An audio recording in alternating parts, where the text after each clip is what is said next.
নমস্কার, আজকে আমি রান্না করব সেরা স্বাদের মুরগির মাংস রেসিপি। প্রথমে আমি মাংসগুলো সুন্দর করে ধুয়ে পরিষ্কার করে নিয়েছি। এবার মাংসগুলো হলুদ, লবণ আর একটু সরিষার তেল দিয়ে সুন্দর করে মাখিয়ে নেব। হাত দিয়ে সুন্দর করে মাংসগুলো মেখে নেব। এই যে আমার মাংসগুলো অনেক সুন্দর করে মেখে নিচ্ছে। মাংসগুলো মাখানো হয়ে গেছে, আমি প্রায় আধা ঘন্টা রেখে দেব। এবার আমি কড়াইতে তেল দিয়ে দিচ্ছি। তেলটা একটু নেড়ে ছেড়ে আলুগুলো দিয়ে দিচ্ছি ভাজার জন্য। আলুগুলো আমি ভালোভাবে ভেজে নেব। আলুর ভিতরে একটু হলুদ দিয়ে দিচ্ছি, হালকা একটু লবণও দিয়ে দিলাম। এবার ভালোভাবে নেড়ে চেড়ে আর আলুগুলো সোনালি আঁকা করে ভেজে নেব।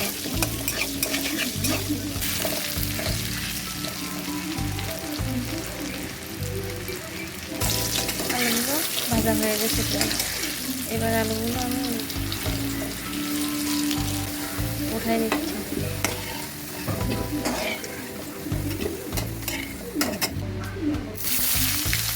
এবার আমি একটা মশলাগুলো ভেজে নেব। এই মশলাগুলো দিয়ে দিলাম পেঁয়াজ, রসুন, কয়েকটা কাঁচামরিচ দিয়ে একটু নেড়ে চেড়ে আমি কিছু কাঁচা বাদাম দিয়ে দিলাম। দিয়ে এগুলো খুব ভালো করে ভেজে নেব। প্রায় ভাজা হয়ে আসছে। ভাজা হয়ে গেলে এই মশলাগুলো আমি উঠাই নেব। এই যে আমার মশলাগুলো প্রায় লালচে লালচে বাদামি করে ভাজা হয়ে গেছে। এবার আমি মশলাগুলো উঠাই নিচ্ছি।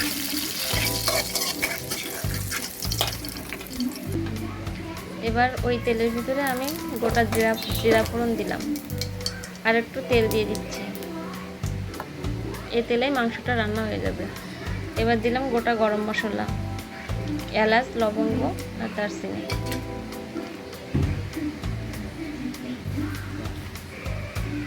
দিয়ে দেব কয়েকটা শুকনো মরিচ, 2 থেকে 3টে তেজপাতা দিয়ে দিলাম। এগুলো ভালোভাবে নেড়ে ছেড়ে নিলাম। এবার দিয়ে দেব মাংসটা।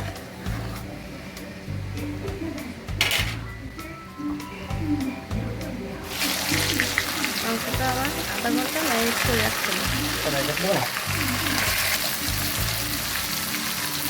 এই মাংসগুলো খুব ভালোভাবে নেড়ে চেড়ে ভাজতে হবে। এই মাংসগুলো আমি ভালোভাবে নেড়ে চেড়ে দিচ্ছি। এই মাংসগুলো ভালোভাবে ভাজা হয়। এর ভিতরে আমি ওই ভেজে রাখা মশলাগুলো ব্লেন্ড করে নেব।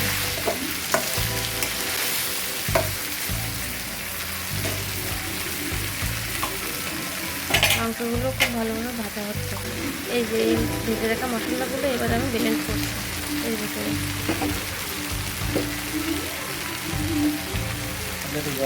মাংসও অনেক ভালোভাবে ভাজা হচ্ছে।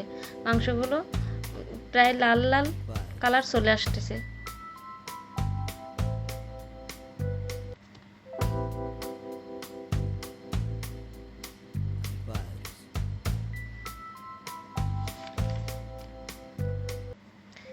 এবার আমি দিয়ে দিলাম 3টা রসুন। রসুনটাও মাংসের সঙ্গে তাহলে ভাজা ভাজা হয়ে যাবে।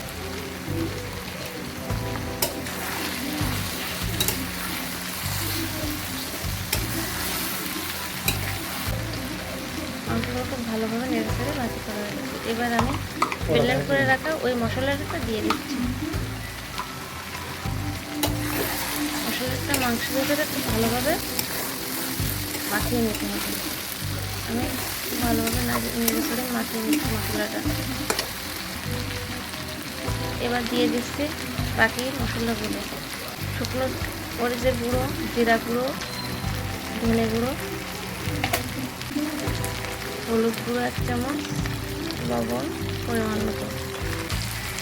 এবার একটু জল দিয়ে দিলাম। জল দিয়ে মাংসটা কষাতে হবে, কারণ গুঁড়ো মশলা যদি তলায় লেগে যায় সেজন্য একটু জল দিয়ে দিচ্ছি।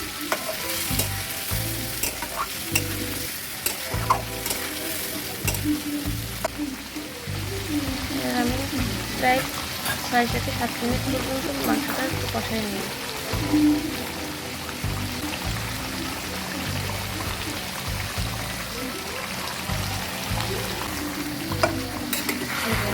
মাঝে মাঝে একটু নেড়ে চেড়ে দিচ্ছি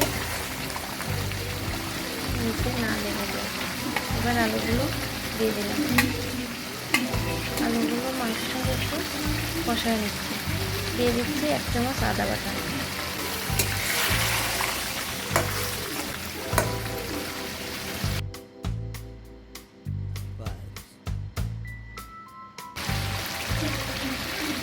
আমার মাংসটা প্রায় কষানো হয়ে আসছে।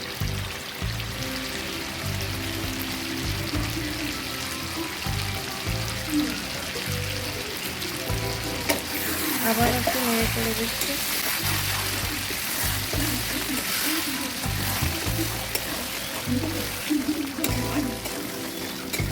মাংসটা ভালোভাবে নেড়ে চেড়ে আমি কষাই নিচ্ছি।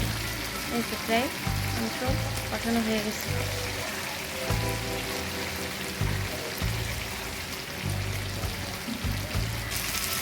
পর্যায়ে এবার দিয়ে দিচ্ছি জল।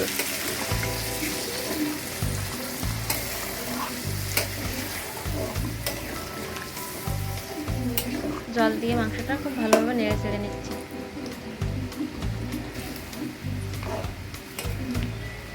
এবার আমি 10 থেকে 15 মিনিট ধরে জাল করে নেব আলুটা সেদ্ধ হওয়ার জন্য।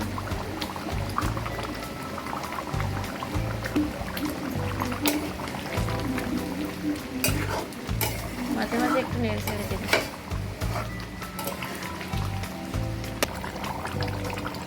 এবার দিয়ে দিচ্ছি কয়েকটা কাঁচা লঙ্কা।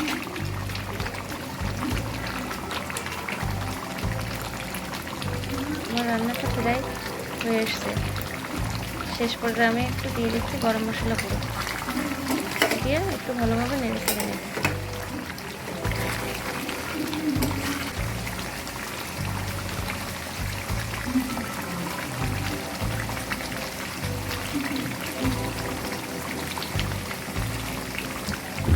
আমার রান্নাটা প্রায় কমপ্লিট।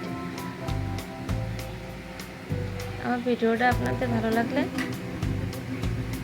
লাইক এবং সাবস্ক্রাইব করবেন।